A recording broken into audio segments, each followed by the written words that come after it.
Most people think their problem is motivation. It's not. Your problem is standards, not the standards you talk about, the standards you actually enforce. Everyone has standards. They just don't like admitting what theirs are. Because standards aren't what you say you want, they're what you tolerate. If you tolerate inconsistency, your standard is inconsistency. If you tolerate chaos, your standard is chaos. If you tolerate excuses, your standard is excuses.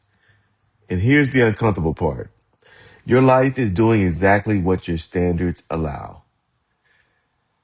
People say, I don't know why this keeps happening to me.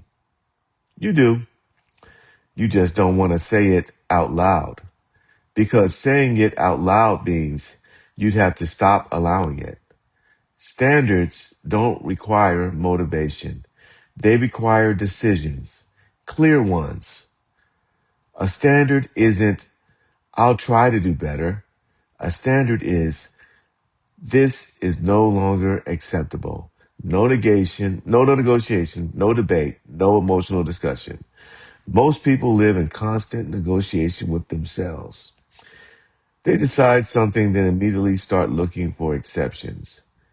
And every exception lowers the standard. That's why things don't change.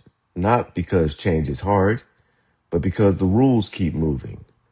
High standards feel heavy at first, not because they're restrictive, but because they remove options. And most people are addicted to options. Options to quit, options to delay, options to justify. Standards remove those.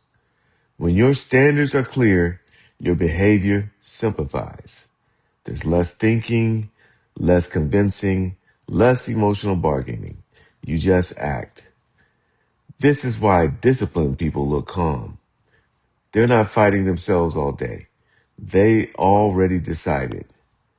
You don't rise to your goals, you fall to your standards. Every time. If you want a different life, stop asking for more motivation and raise the standard. Enforce it long enough that it becomes normal. That's how identity is built. Not through intensity, not through inspiration, through consistency that no longer feels optional.